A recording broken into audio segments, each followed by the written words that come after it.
कष्टभञ्जन नमो नमः। असुरनिकन्दन नमो नमः। श्रीरामदूतं नमो नमः।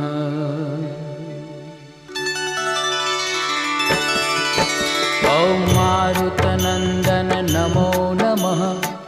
कष्टभञ्जन नमो नमः।